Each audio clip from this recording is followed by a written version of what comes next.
Here at Western and Capital in San Pedro at the parking lot outside Ralph's Supermarket, we have a very bad situation here, I'm afraid. The police have cordoned off an area. There's been a carjacking. We have two victims laying on the ground. Two boys, both Japanese, apparently from Marymount College, just up the hill from this supermarket, have been shot execution style in the back of the head. They've been taken by ambulance to Harbor General Hospital. We don't know much else right now. The carjacker took their white 1994 Honda Civic. We don't have a license plate number yet. As soon as we have it, we'll give it to you. Little else is known at this point, Jesse. The parking lot has been cordoned off. People are milling about. The police have roped off the area. As far as we know, they're still alive. This is Ron Armino reporting from San Pedro. Back to you again, Jesse. Thank you, Ron. Thank you. In other news tonight, President Clinton again suggested...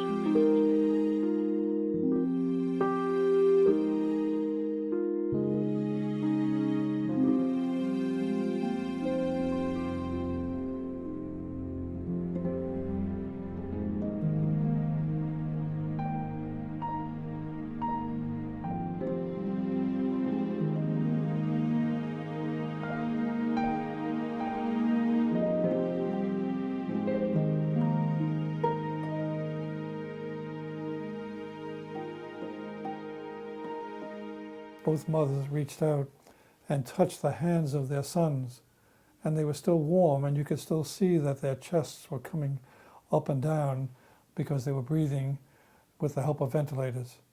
And the mothers just couldn't believe that something couldn't be done, that if they went to another hospital or had no other doctors, or if they were transported back to Japan, they could somehow have their life saved.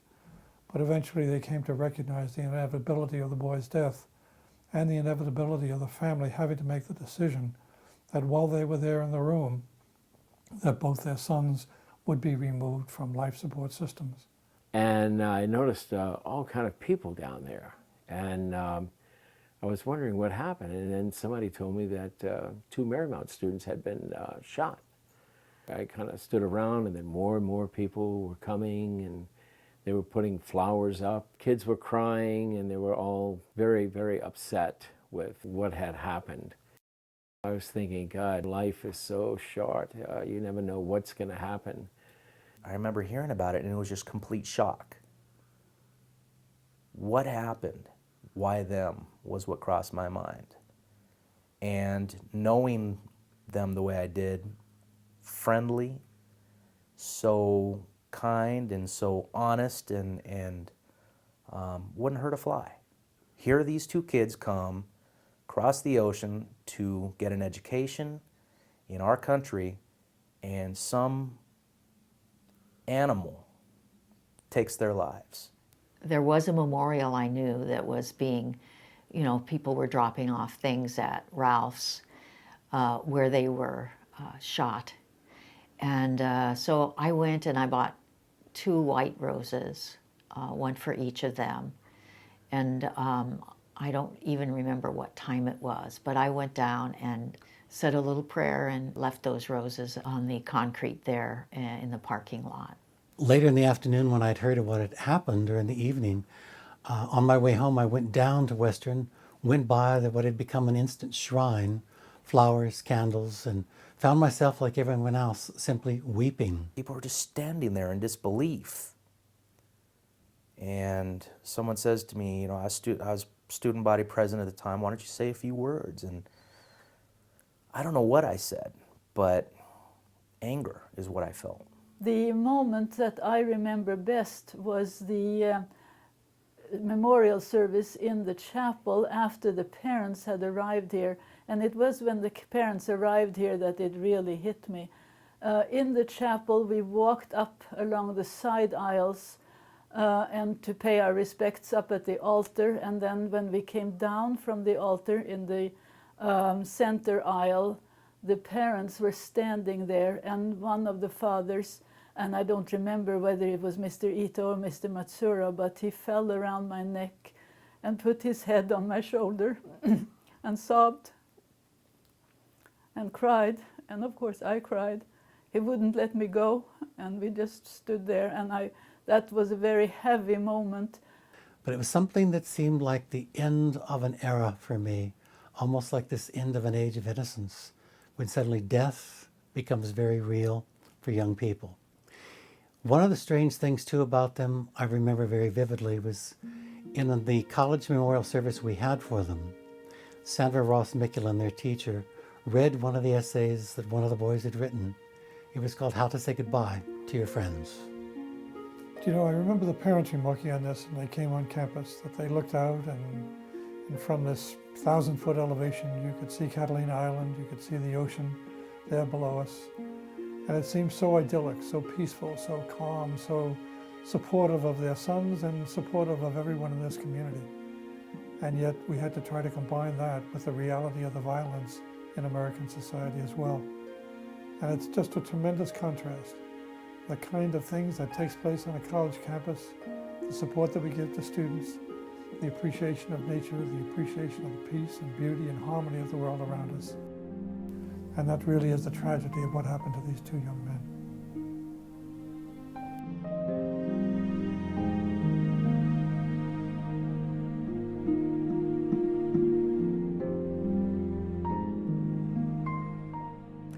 Remember at the time, in 1994, I was on sabbatical. I was shooting a film in Mississippi, Eudora Welty's Worn Path. I do literary adaptations, and it was my first literary adaptations. It was quite an experience. So I was focused on that, and I really didn't pay too much attention to what was happening back on campus during that year. So it was quite a surprise to me when I came back in the fall and heard about the two unfortunate boys who were tragically slain in San Pedro. What happened to these two boys really deserves a documentary, deserves a film to recap, to allow the history of what happened to come forth and be told. Strangely enough, I am now on sabbatical again, and the sabbatical project was just that, to go to Japan, to seek out the parents of these two boys in a quest to understand what happened to these two young men, what they were like before they came to America, what their experience was in America, and then to sort of tell the tale.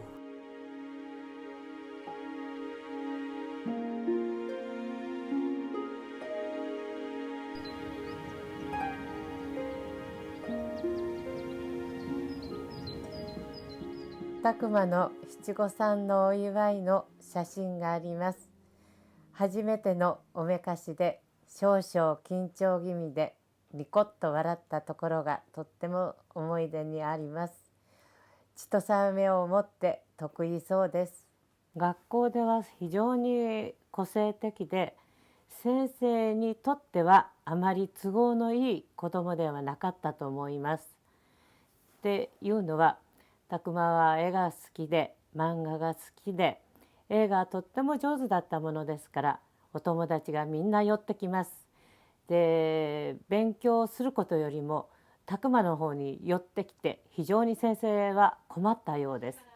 Takumaが大好きだった映画のゴーストバスターズ、漫画の絵を描くのが好きでした。キャラクターもいくつか描いています。それからTakumaがよく着た好みのワイシャツ、それからいつも、背負っていた、リュック、それからかぶっていたキャップ、それからアルバイトをして貯めたホンダシビック、松浦剛君が隣に乗っています。それからお部屋のこちらには成田空港でアルバイトをしていた時のコックさん、ガードマンの写真がかっこよく収められています。それから小学校5年生の時に描いた、お友達の絵、それから3年生の時に描いたガールフレンドの絵、Takumaの思い出がいっぱい詰まったこの部屋にようこそ見ていただきましてありがとうございました。He was very nice, friendly, frank, and very enthusiastic in everything, especially in drawing. And maybe English, because he wanted to go to America to become a art staff of the movie companies.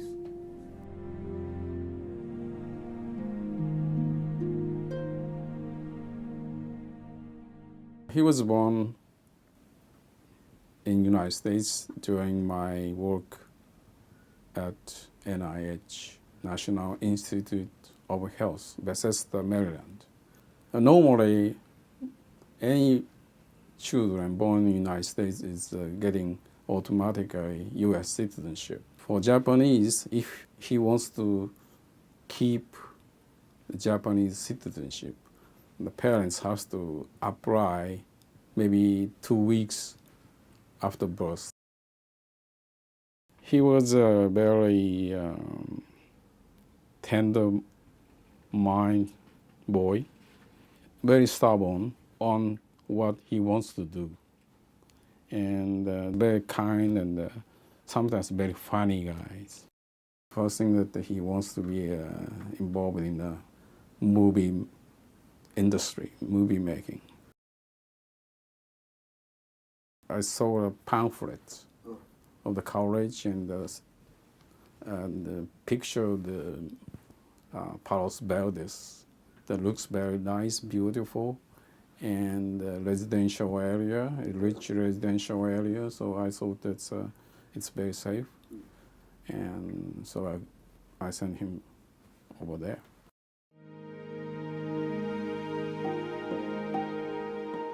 Anyone who comes to a country where they don't speak the language, I think it's a little difficult. It's you know, there's cultural differences, there's colloquialisms, there's things that you just don't understand. So, you know, finding someone that you can relate to, at least within the same culture and within the same language, and the obstacles you have to overcome, being surrounded by American-speaking students, you know, you feel very isolated and probably somewhat alone. So they found fast friends in each other. I remember Takuma and Go always being inseparable. They were attached at the hip, always together, and Go was kind of quiet from what I recall. Takuma was the more outgoing of the two, and he usually did all the talking. And one thing I remember about Takuma, one, everybody called him Tak. It was always Tak and Go.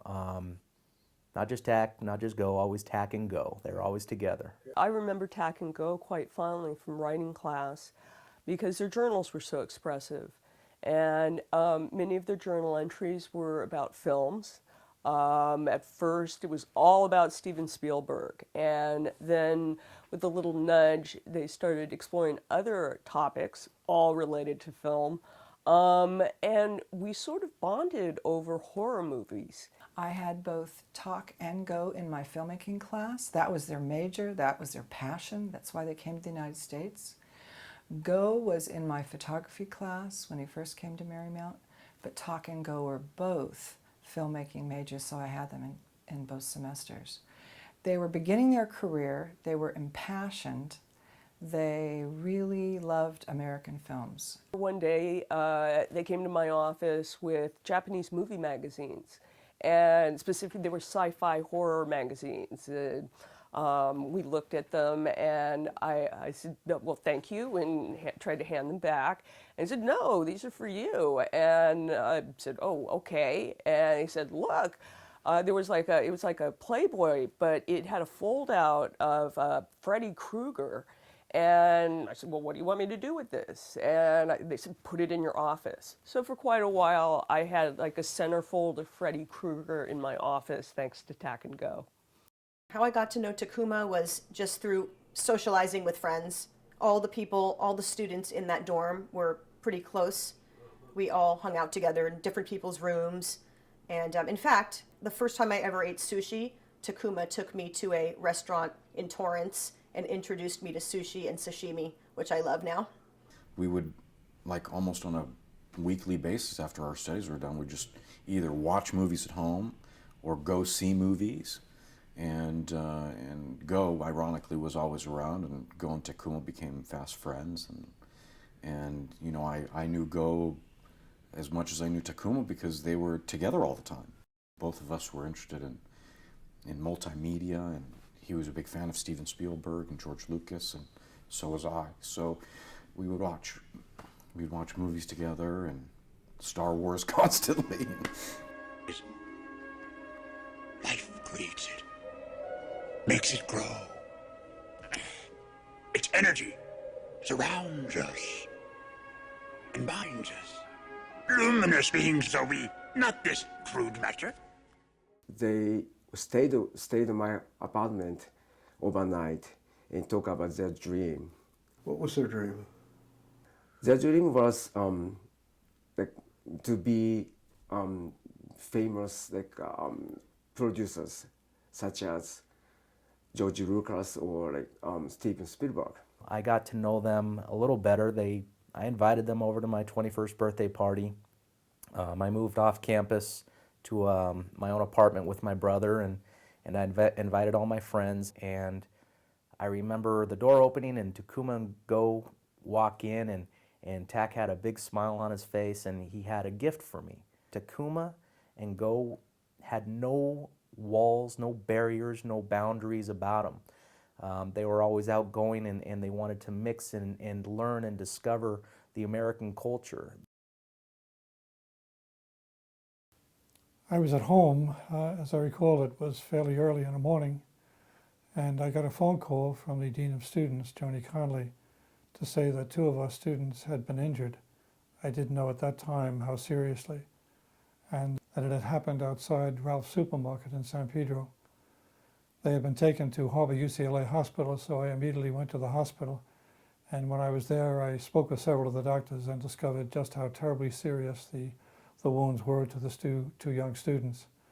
The doctors knew right from the very beginning that the wounds would prove to be fatal, but they were keeping both of the students alive on various life support systems.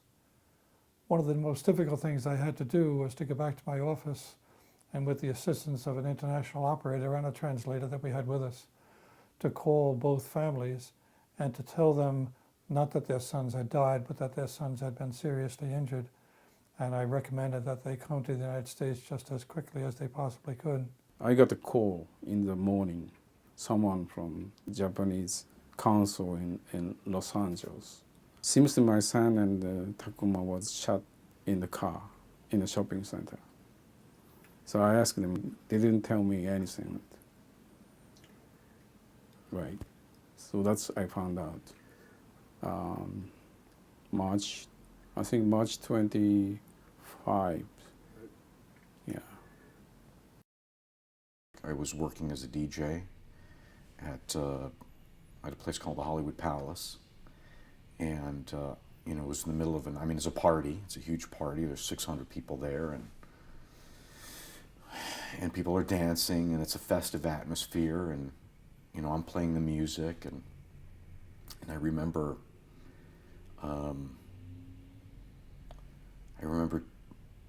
a couple of Japanese students came up to the booth where I was playing, and they had said, "Josh, we've got something terrible to tell you," and they were speaking a little broken English, and they said that they heard that, or they knew, and in my mind it was like not real. So here I was at this party, and they told me my roommate was just shot. I was skiing in Big Bear, and I had asked Go to come with me on this trip. And, he and Takuma, wanted to stay and do their own thing. So 2 days later, I had gotten a phone call that it was my roommate that had gotten killed. I got in my car, I left everyone there, and I zoomed back to Palos Verdes. Saturday, March 26th, Josh spent the night at my parents' house with me, and I remember we all comforted each other, and I remember staying up most of the night with Josh, and we were both grieving, but he was especially because of the unique relationship he had, because it was his roommate. So I do remember him being extremely, extremely grief-stricken. I remember answering the phone, and very quickly I was contacted by news newspapers and television stations. I don't even know how they got my unlisted number. I was going to go to the hospital, but I didn't want to create like a bigger scene because people wanted to talk to me because they were majors in film and I was the filmmaking instructor. I can't remember whether it was the morning or the afternoon, but I was coming home and the phone was ringing as I came in the door, and I answered the phone, and it was Sally Wu, who is professor of psychology, and she said, "Carol Ann, Talk and Go are in Harbor and they're on life support." I went to the hospital. It was in Torrance, and I was there several times throughout that weekend, and I remember learning that the parents of both boys were on their way. We rushed to the airport because I had a passport, maybe my wife, but I don't remember. But we were arranged by the Japanese government to go immediately. まず私どもの家に入ったのは外務省から第一報が入りました。で、外務省からこういう事件にあったと、だから至急来てくれという連絡があったんですけれど、外務省の第一報は決して期待をしてくれるかなり厳しい状況ということを第一報に伝わってきました。During the spring break, I decided to go to Oregon to visit my sister. So Takuma and Go supposed to pick me up and they take to the airport. And Takuma promised me to call me, but he didn't show up. And then my Chinese friend called me. They got shot. And I was really shocked. I went to hospital and I can't forget this incident forever. I was just kind of an interested party, not really involved until later, when I really started thinking, oh my God, I know these kids, you know, they were in my class, you know, and I felt really pain. I felt some pain then, you know, that this happened. And first thing I thought of was my own children and how unsafe the world is. I heard about it, and instantly everybody the next day was there at the shopping center where it had happened. That's the same shopping center that I shop at, my friends shopped at, my brother shopped at. He was also a student here. And I remember hearing about it, and it was just complete shock.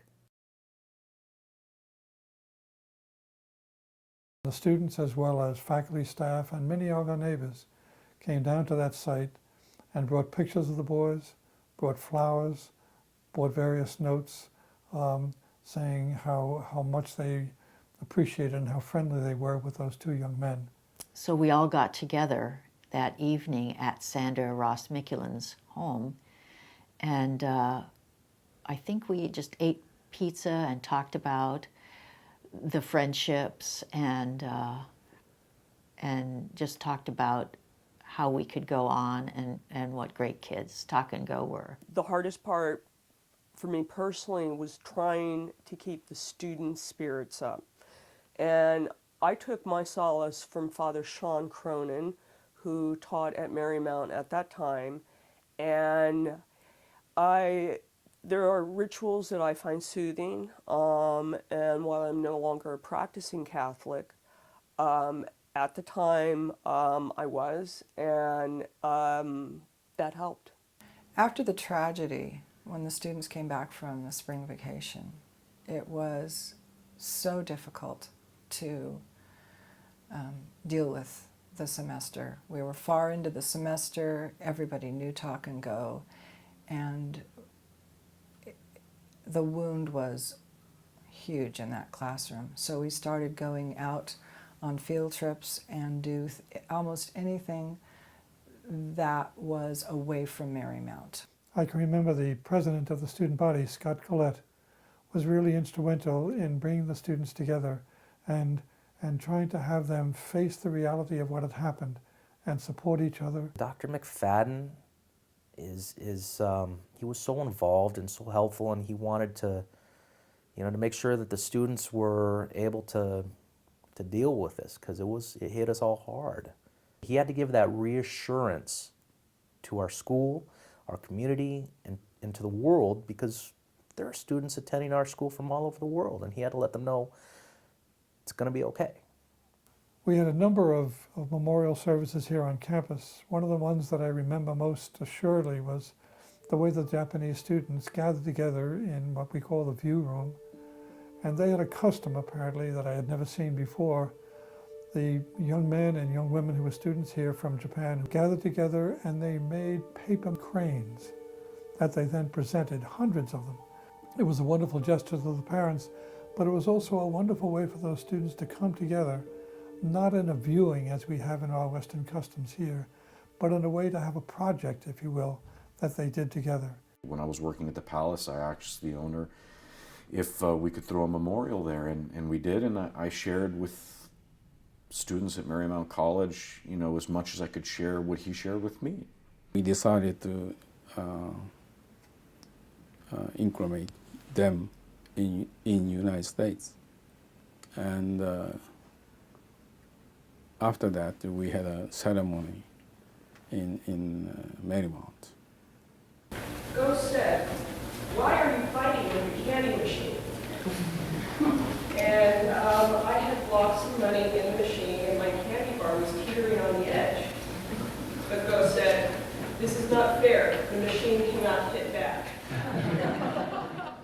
It is the tradition in Japanese society for floral offerings to be presented in memory of both of these young men.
タクマとの決定的な思い出の瞬間は、タクマがアメリカに留学に行く直前に、私に、休みの日に成田空港へ一緒に行こうと言って一緒に成田空港に行った時の思い出が一番印象深いです。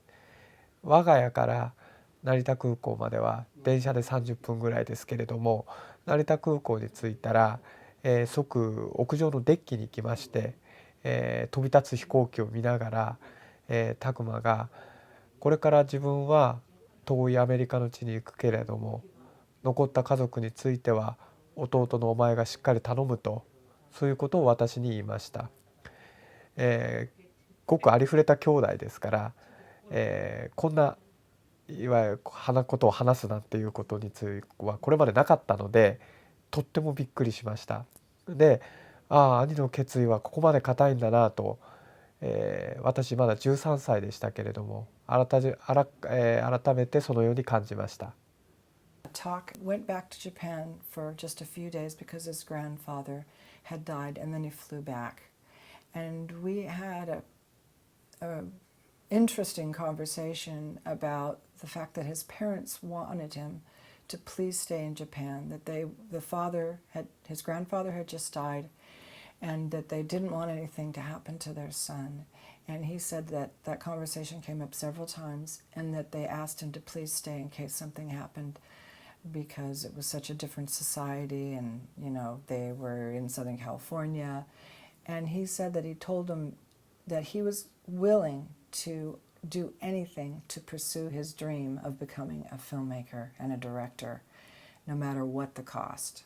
Just to kind of go back a little bit, you know, when I invited him to Thanksgiving, I wanted him to join me at spring break. So guys, they're kicking us out of the dorm. Come with me like you did like last Thanksgiving. I mean, I'm a DJ, I'm at a great, there's a party every night, come hang out with me. You don't have to worry about not having a place to stay. You can stay with me. And I mean, I remember asking them at least 5 to 10 times. God, and they were insistent. It was very peculiar. It was like a obstacle that I couldn't persuade them to come in my direction. The night before he died, I said, please come with me. And I have a picture of him, which I have to somehow conjure up, of him, you know, and we had these gates, the parking garage was, and I said, just please come with us. And him and Takuma, you know, they were like, nah, we're going to stay here. And then that's the last I ever saw him. That fall, when the kids were in their first semester, my husband died. And Audley was always trying to make sure that the writing was real. So she asked them to give me she asked them to write for me some uplifting thoughts about death. And I'd forgotten about that, but a few years ago I was cleaning some cabinets and I found those letters from that class. And both Talk and Go wrote really profoundly hopeful that there is hope and that there is a new life somewhere. He did not have anywhere to go for Christmas.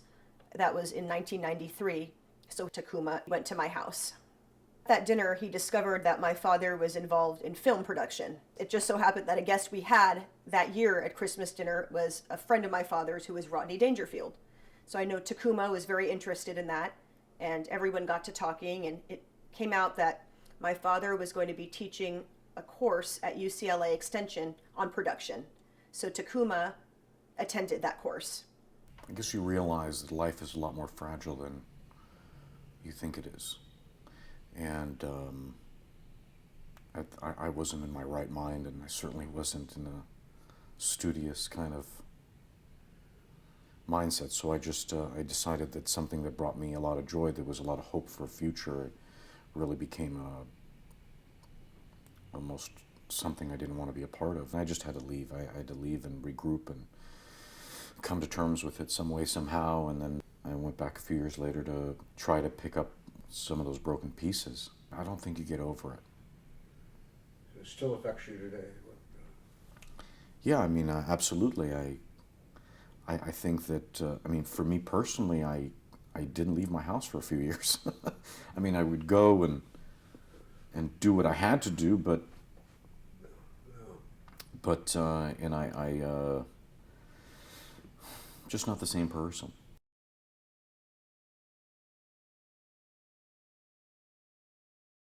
We found out it was a gang member that had killed the kids in cold blood, and we used that expression, in cold blood, because it appeared that they had done everything that he had told them to do, to lay down on the ground and face down, and they did that, and apparently then he shot them in the back of the head. It was just a matter of wanting his car, from what I understand.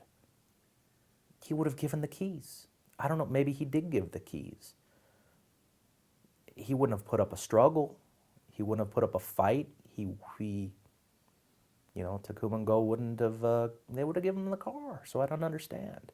Mr. Ito was put on the ground outside. He was actually brought back, according to the eyewitnesses. He had been walking away from the car, brought back to the car, put down on his knees, and he was shot in the back of the head, contact wound.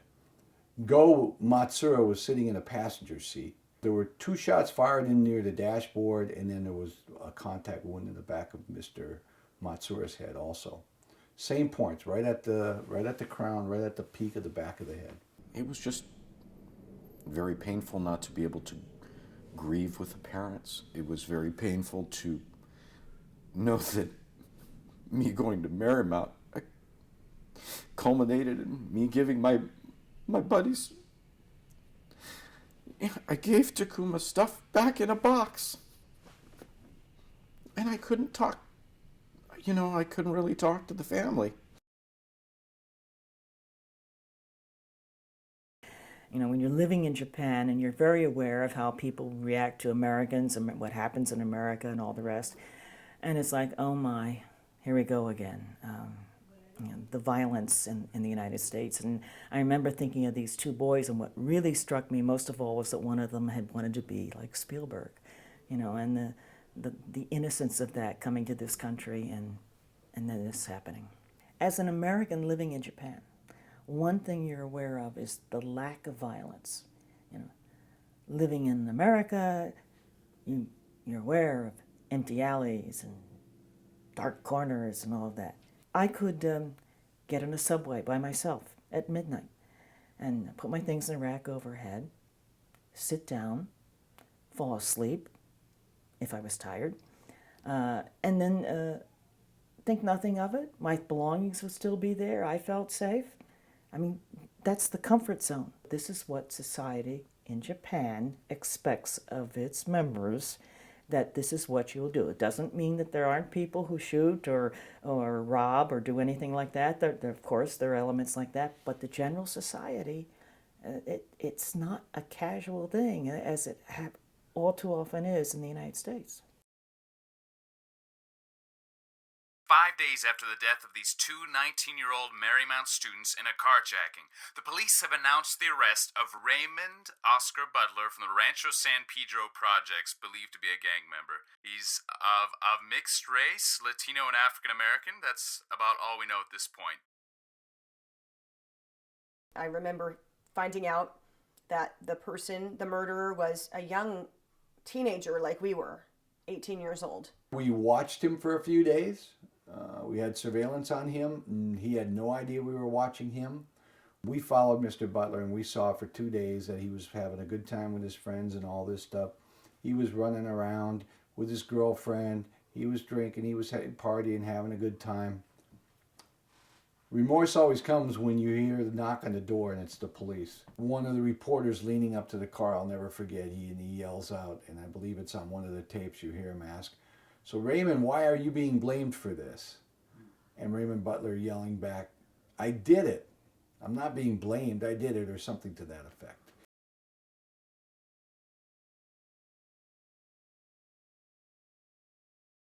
Back in 1994, I was a deputy district attorney. I was actually the deputy in charge of the hardcore gang division in Compton, and I was the trial attorney for the case of People versus Raymond Butler. On the night in question, Raymond Butler and his sister-in-law, Kelly Wakwan, and another young lady by the name of Irene Ruiz. And these were all young folks. I think Irene was about 15, Mr. Butler was 18 or so. And Miss Wakwan, who drove the car, was a little bit older. They were all out just cruising around San Pedro in the evening. And what we believe happened is that the young ladies taunting and teasing Mr. Butler that he was too scared, he was too much of a chicken to perform a jack and a robbery, that he got out of that car and he decided he was going to show these 2 young ladies that he wasn't scared of anything. We know that he approached the vehicle. Takuma Ito was in the driver's side then, and he was outside of the vehicle. Mr. Butler approached him near the rear of the car, asked him to move sort of forward towards the door of the car, and then proceeded to push him down and summarily execute him with 1 shot to the head. What we then believe happened is that the other student looked over, tried to leap out of the car, but Mr. Butler just swung his arm through the vehicle and fired again at a very short distance right into the back of that poor young man's head. In fact, we believe that he was trying to get out of the car so forcefully he left his shoes behind inside of the car.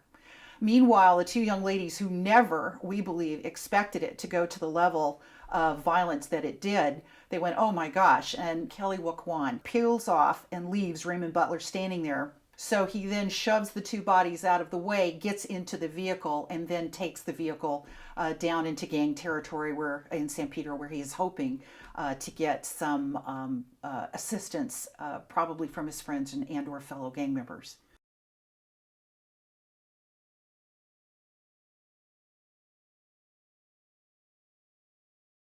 At the Ralph's parking lot, right up adjacent to the store itself and in clear view of the two parked cars, there was a young lady and her husband and child, and that young lady's name was Kristen Kilnars, and her husband was going into the Ralph's to buy a set of Pampers.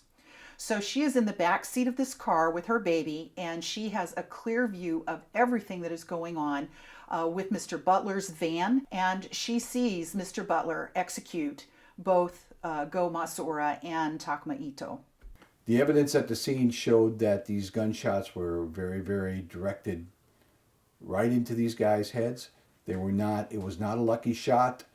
There was evidence that there was a broken bottle of alcohol that he referred to that he had been drinking, but people that saw the car leave, the car went out of that parking lot nice and slow, not squealing tires. And he drove down that hill, went to a party. At the party, people said he was screaming about what he did. So Mr. Butler may have had a little bit of alcohol in his system, but I do not believe he was entirely under the influence. I did not attend the trial. Several representatives from the college attended the trial of Mr. Butler. I felt so terribly moved by it and so invested emotionally in it. And I remember walking in to his trial. I sat in the back. There were a few of the college kids there. They also wanted to know what was going on. You know, they were involved too. And I remember seeing that guy, and I'm like, that guy did that. And I was just staring at him, and I just wanted him to look at me so I could tell him with my eyes, you know. Did Butler ever look at you when you looked at him like that? No, he didn't look at me. I wanted him to. I wanted him to know. Had I been there, if there was something I could have done, I would have done it. I remember calling Mr. Ito to the stand, and he was this very elegant man, and he spoke no English. He had silver hair, and he sat up on the witness stand, and he delivered a message, a written speech that he had. And then I asked the court to approach, and I picked up the photographs, the folder that held the photographs that I had shown Mr. Ito the night before. And I had a lump in my throat, and I can remember walking forward with that folder. And Mr. Ito looked at that folder, and he knew what was in it. And he looked at my face, and our eyes locked, and his face crumpled, and he began to rock. He held himself, and he rocked back and forth in the chair, and called out his son's name, Takuma. And just the feeling of that father's loss, my own parents watching me for the first time behind me, the intensity in that courtroom, I don't think any of us could withhold our emotions. もう覚えてます。今でも忘れられません。もう悔しくてずーっと泣きました。本当にたくまを思い出して、本当にこの気持ちというのはね、わかりませんよ。当事者でないと。ずーっともう泣きっぱなしだったです。During first trial, Janet Moore was so kind and so trustful to us, and of course, even she is very professional. But she was very concerned our situation, and she did the best thing to us. I remember Mr. Matsuura taking the stand, and I asked him the question about, can you give an anecdote about your son that could tell us who he was, what kind of person he was? And he talked about his son and a soccer team, that his son loves soccer and his son was on a soccer team. And that, as luck would have it, they actually made it into the finals in Japan. But the first team that they were going to play was the national champion of Japan. And so his son's team had no chance of winning.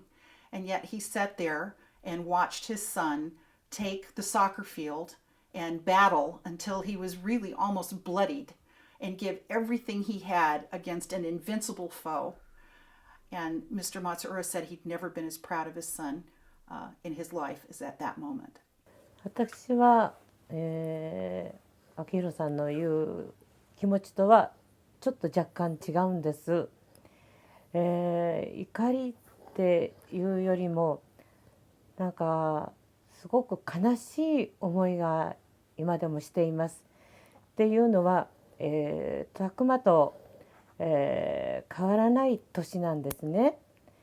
で、タクマは本当に生まれた時から周りのものに愛されて愛されて愛されて育って、惜しくも天国に旅立ったんですけれども、その犯人の子というのは、愛されたことがあったんだろうか、振り向けば本当に罵声とか怒号とかそういう中で育った、青年だったんじゃないだろうか。もしその青年が小さい頃から愛されて愛されて愛されて育ったならばそういうことはしなかったんじゃないだろうかというようななんか無常の悲しみに私は包まれました。私にとっては裁判の結果というよりもこの事件の悲しみ自体とか、その経過自体が、重要なことなので裁判の結果に関して、そこまで重い関心を持ってるというわけでもありません。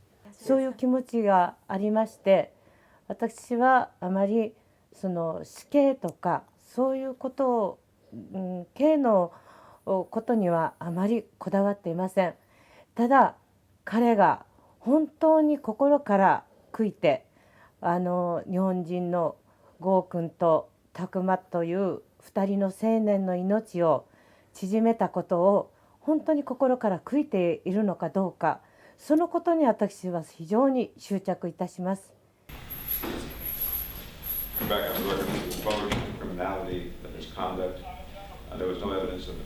Raymond Oscar Butler, at this time the judge said to this court that for the offense of murder in the first degree and for the finding special circumstances have been alleged, that he suffered the penalty of death.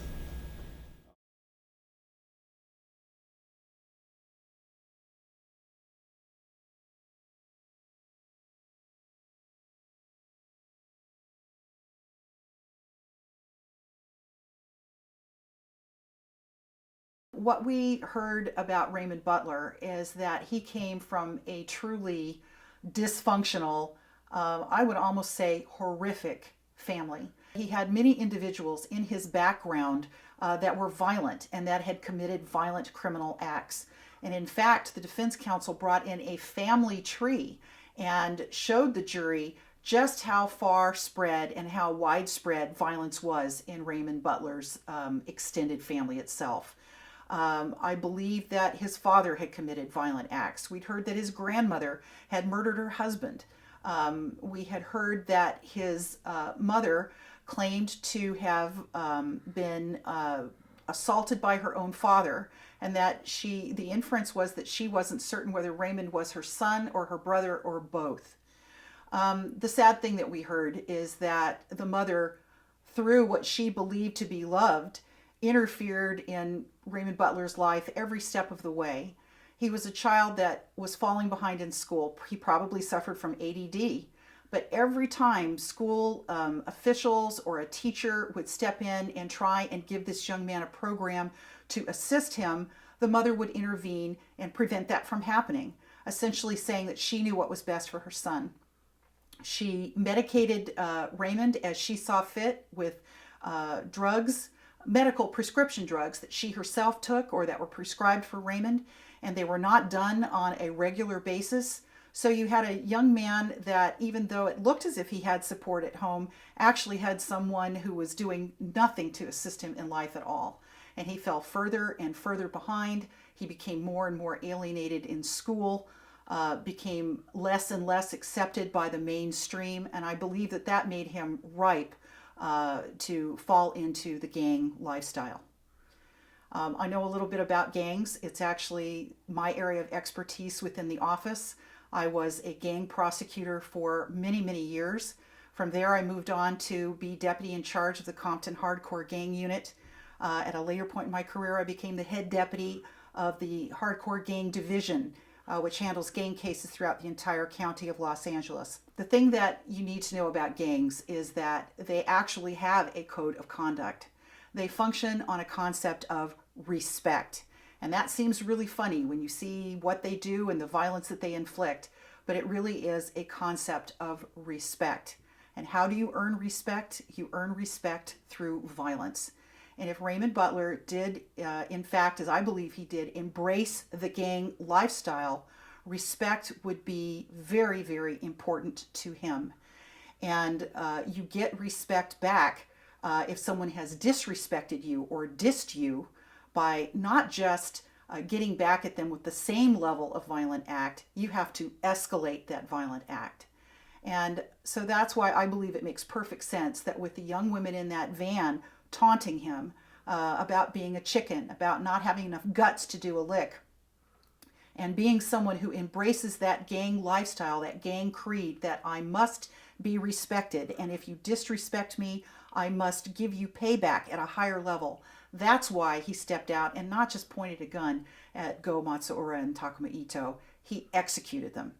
And in that way, in his twisted mind, he was achieving respect. Quite frankly, I've never gotten over it. I mean, I still think about it, and I think about my kids who went to school, the same school as Butler, both junior high and high school, and I'm just so happy that my kids turned out well. They didn't get involved in the gangs down there, and a lot of those gang members are pretty good kids, but living in that kind of atmosphere, you can really turn out extremely bad. And I think that's one of the things that happened to Butler. He got involved as a young kid, involved in that, probably got beat up and hurt by a lot of people.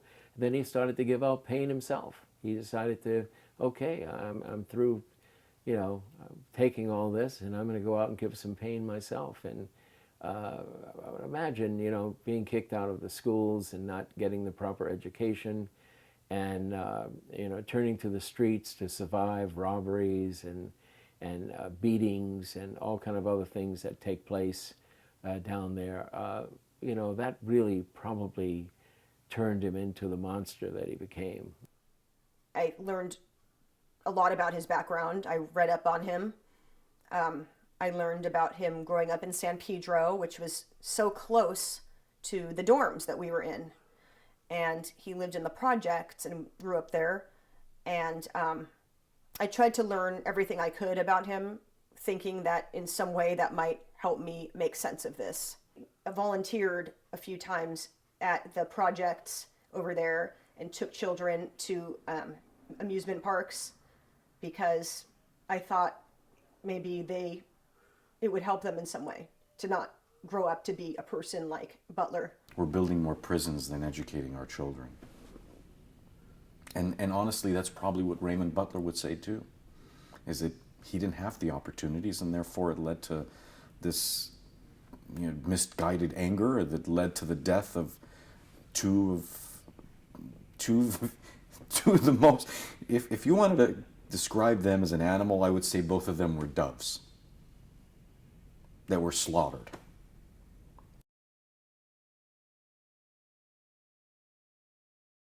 So why is the killer, the murderer, still living on death row? He was sentenced to death, but nothing has happened, of course. He has since also murdered other people in prison. He's on death row. He will never be free, of course, and maybe that's as fitting a punishment as anything. He's sitting on death row. Right.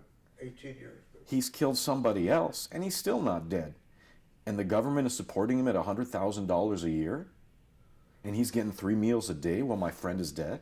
For us to be spending more money on prisoners than we do on education and on teachers is reprehensible. I knew when Butler got the death penalty that he'd still be alive when I was in my 40s.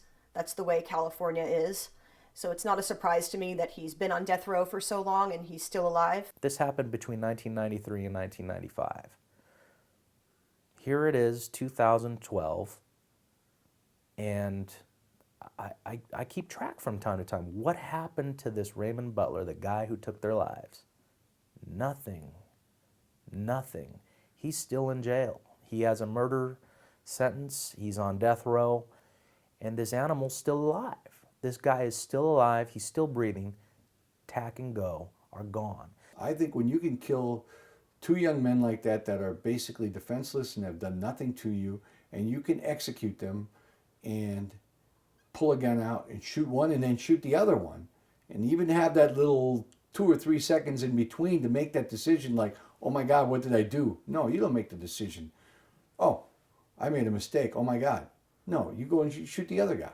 I mean, I think Raymond Butler is a danger. He was a danger that night. He's a danger now. Nothing's changed. And he's where he should be. And that's my feeling. We collected the 600,000 signature, but 100,000 signature was lost in the Kobe earthquake. Then we brought them to the White House. How did you collect those signatures? Well, our family went out to the street and asked the people to sign. But many friends all over Japan, I asked my colleagues, of course, in the company, and also small office of my company in northern part or the southern part of Japan to collect, and also my college associates or all friends helped me to collect, and my also school students. So many people. Many people. これはですね、街頭に街に立ったり、それから地域の人の協力を得たり、それから主にやっぱり街頭で立ってみんなが立って手分けをして立ってで集めました。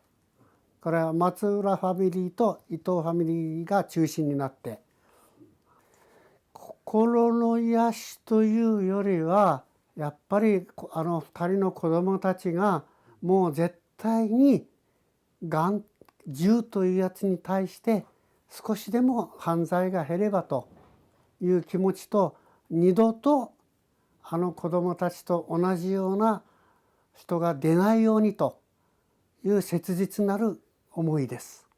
I understand when the incident originally happened and you came back to Japan, you received a letter from Steven Spielberg? Yes, we received a letter from him, and it was very nice and moved letter. Seems to be he watched my news conference in front of the hospital. I mean, he stated in his letter that the condolence, but also the courage that I mentioned, the gun controls.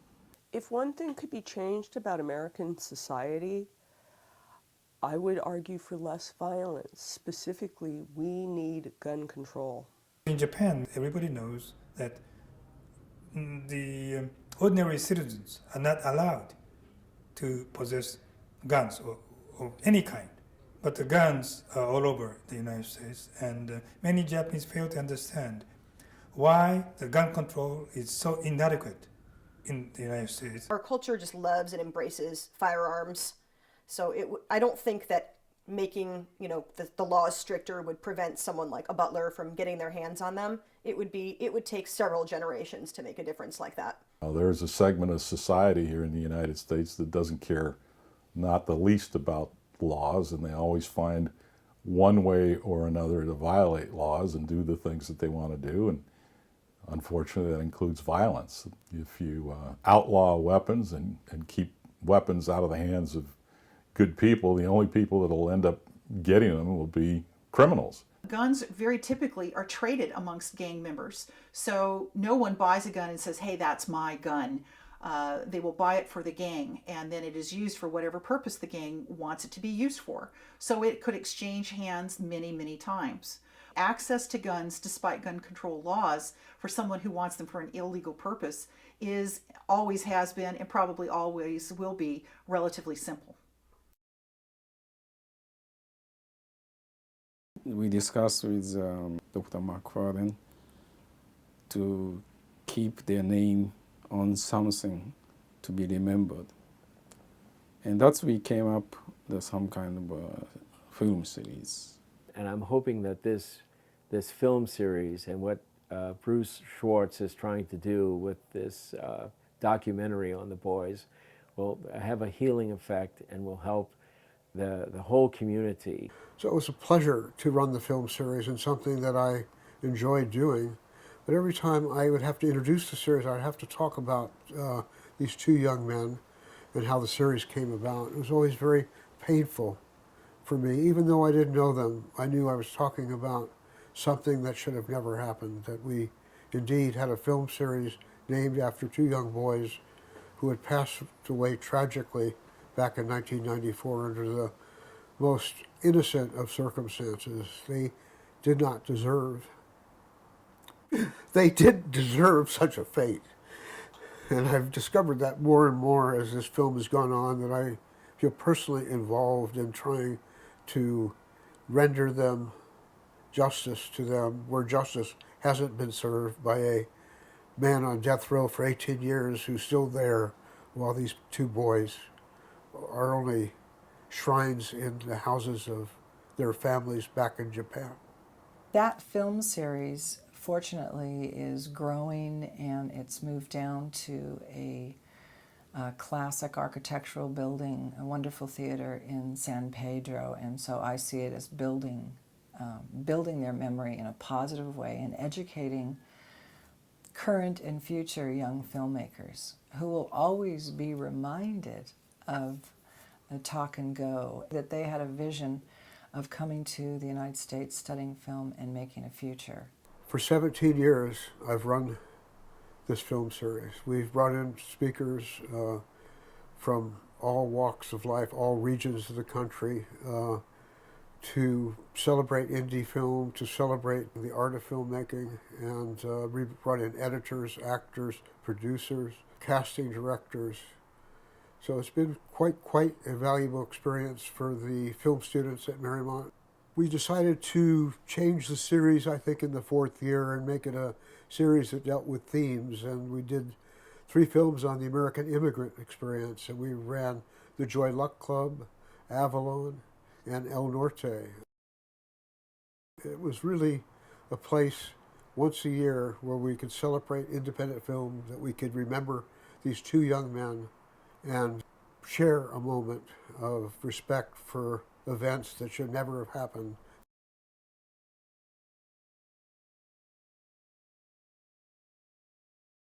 At the end of the day, nothing can bring him back. You know, the only thing that I can do for him is honor him and remember him. And I've been very fortunate. I've produced tons of commercials and I've produced documentaries, and this experience absolutely is part of who I am. So in essence, every time I create something, I feel as if I'm perhaps blessed by him, you know, that I do a little bit in honor for him, and then I can continue, and I can, you know, kind of forge ahead. I champion his song as I continue to live another day that he did not. 彼ら2人がゴーとタクマが、僕が両方とも知っているということで、向こうで映画の学校に2人で行った時に共通の友人ということで僕の話題が出たというふうに聞いています。それは僕もとても嬉しく、僕の存在で彼ら2人が仲良くなった一つの要素だとすれば、とても僕は幸せな人間だなと。Clayton Blocker was a roommate of Go, and for years on the anniversary of their murder, I know that he would come up to Marymount on his own and then go over to the market where they were murdered and pay respects. 墓に行って考えることですけど、私は毎日行ってるのでお墓に行くのは特別なことではありません。ですから行ったらおはようと、今日は仕事で大きい裁判があるから見守ってくださいと、そういったことを話しています。先ほど言った通り、私の兄は私にとってモデルですから、毎日お墓に通うことは、むしろ当然です。亡くなってから、今でも寂しいと思います。私自身が年を重ねていくごとに寂しさというのは深まっていくように感じます。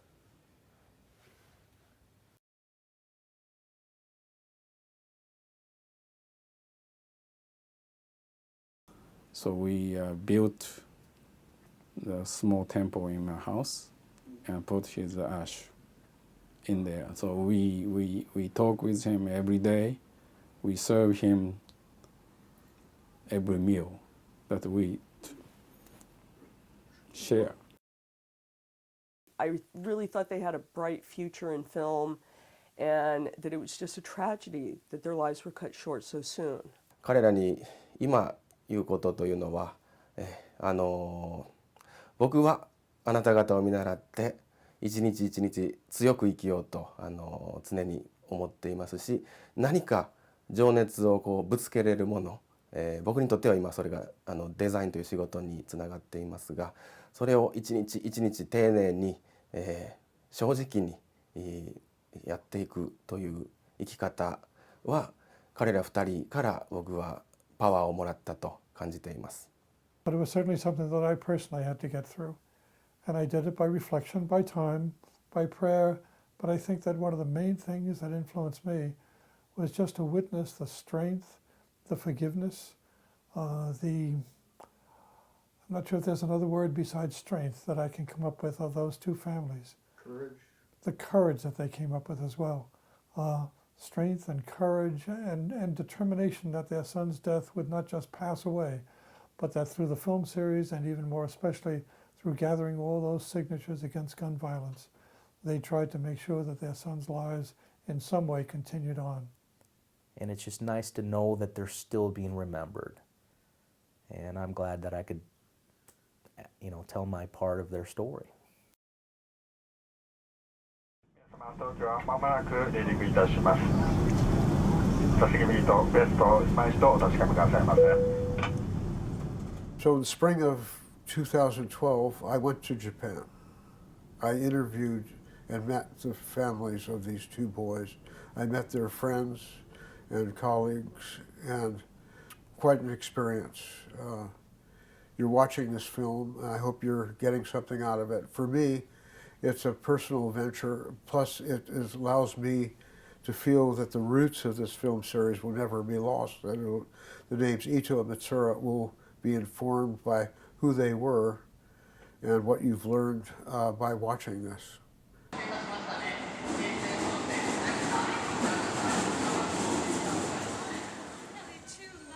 1番線到着の列車は北総線方面成田スカイアクセス線経由アクセス特急上野でございます。この列車は京成本線成田。 That's Alex, my cinematographer who's accompanied me to Japan. It's just he and I, we are the crew. He's my intern from Marymount, but he was much more than that. He was already becoming a fine cinematographer. Nabuko, my Japanese producer and translator who's arranged my schedule. She speaks perfect English and having gone to Cambridge. I couldn't have made this film without her.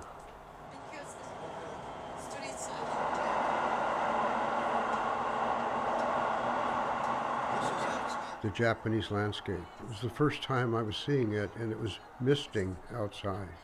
A light rain was falling. Now we were here. This was going to be our stop.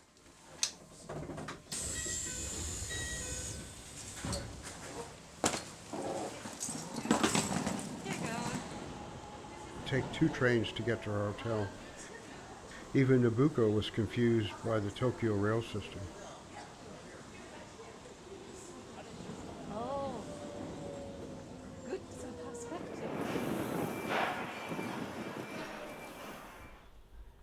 We were up early that first morning, preparing for our journey to meet the Itos, which would happen later that day.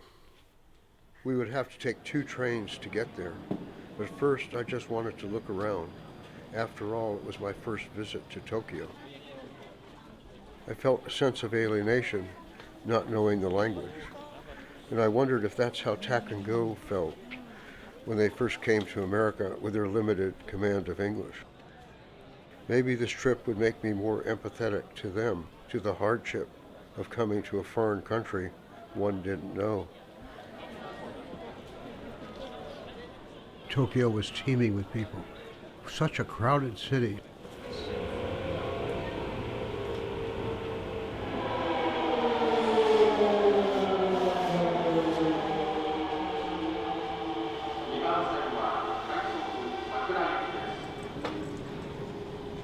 Mr. Ito was supposed to meet us at the train station when we got off.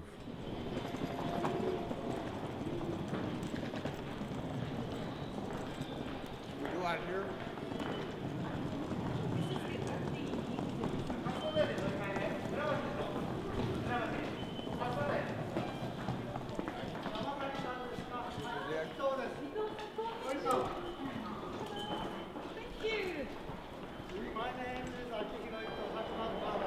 Mr. Ito. Hidehiko. Please. Please. Baggage Thank you. So now I see you again. See you again. You have to translate, Nabucco. You have to translate. Yes, but he hasn't said anything. I had met him when he had previously come to Los Angeles. I already said it. I said, it's good to see you again. Takuma had a friend called Erica, and then thanks to her, Takuma could audit or sort of observe film making course at UCLA. Oh, at UCLA. While he was still studying at Maryland. I get Yes. it. Yeah. Erica Stenta. Erica Stenza.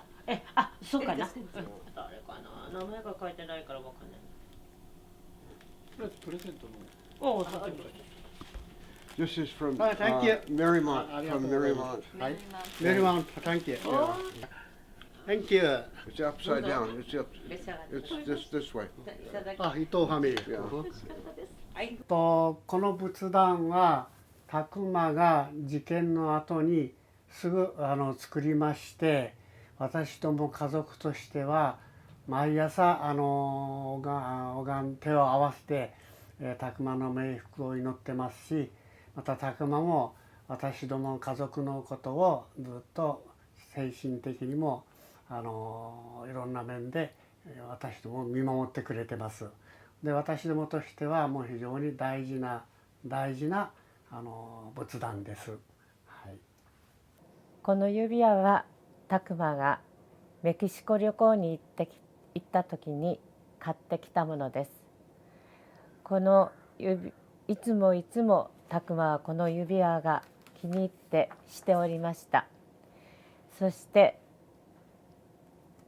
この指輪の中に拓磨の魂が込められて、私はいつも18年間この指輪をしております。からのレターです。 Steven Spielberg.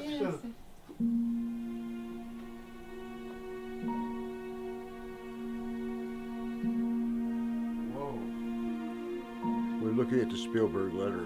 It's really a lovely letter. Really a lovely letter.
I'm Cass Sasajima.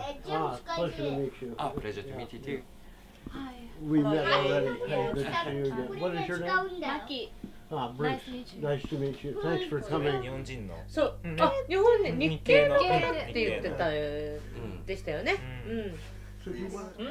はい。そう、クリクリだった。Mrs. Ito looked happy as she sat there amongst Takuma's friends, reminiscing, telling stories about their friendship with him, sharing anecdotes, pictures of him that they passed around from one to the other. As I sat there watching, I felt glad that these friends who knew and grew up with her son could offer her some solace, even after 18 years. One could imagine her happy, even if it was momentary. アメリカに行くのかってみんなに見送り人に言われてね、あんな子なのにどうして皆さんねこうリラックスした格好してるのにタクだけワイシャツにネクタイなんだろうって。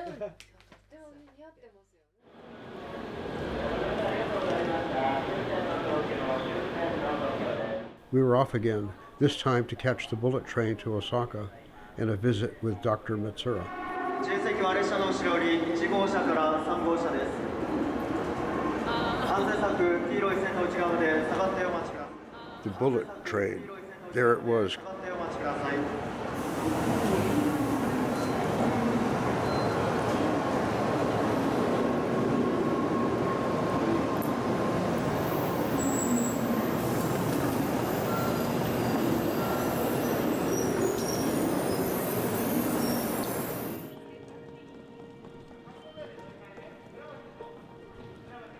It was a good visit that we had had with the Itos. I felt satisfied that we had gotten what we needed on film. Now I began to wonder what would be our experience with Mr. Matsuura.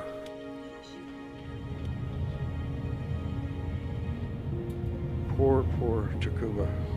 He had such strong talent, which was illustrated in his artwork.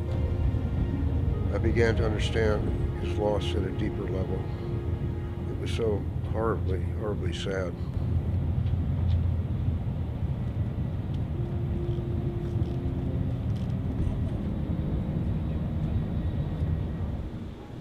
We reached our stop on the first train.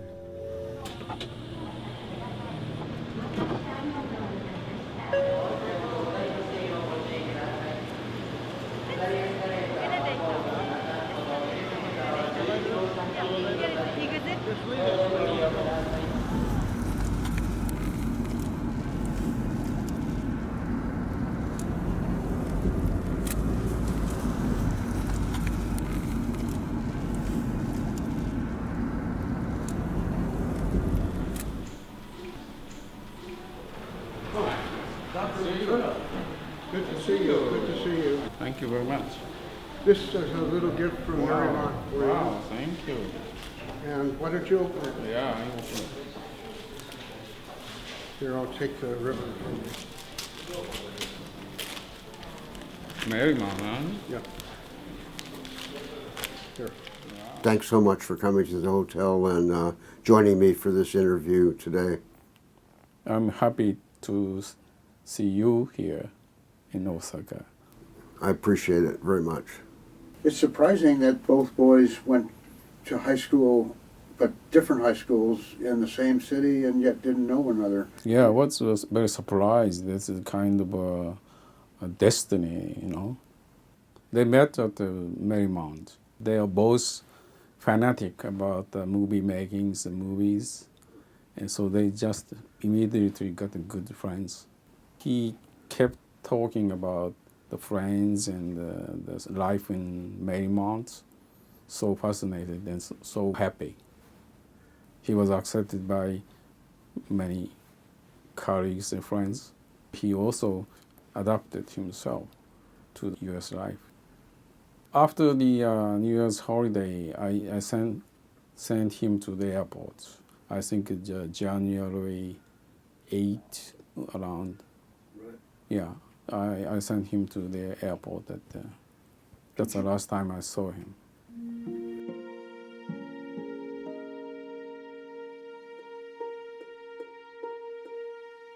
So I had had my interview with Mr. Matsuura. Most of it you saw earlier in this film, and now just a snippet from his hotel room. I was on my way back to Tokyo and eventually to the United States. Things were crystallizing in my mind. As I went through the journey, I thought about the many other lives of both young and old, lost through similar circumstances, and how with the passing of time, we learn to cope with the pain of the void their deaths leave in our hearts. I don't think that it's only for the dead that we mourn, but also for ourselves, the living, who are left behind to pick up the pieces and go on. 18 years ago, these two young boys lost their lives, but they're still being remembered by friends and family with joy and with sadness. And maybe through their story, we can pay homage not only to Takuma and Go, but to all lives that were taken without reason. Perhaps this is a way for them to reach out to us and to remind us that our work here on Earth is not yet done, that somehow we're all responsible for each other. Takuma Ito's mother understood very well, and though she was filled with pain for the loss of her beloved son, she also felt for his killer and wondered that if he too had been cared for, loved, and understood, like her son had, would he have committed such an act? Perhaps it is through such great tragedies that great compassion is born. But maybe one day the tragedies will not be necessary. But for now, we must strive, as Aeschylus, the Greek dramatist, once said, to tame the savageness of man and make gentle the life of this world. Thank you, Takuma. Thank you, Go. Thank you.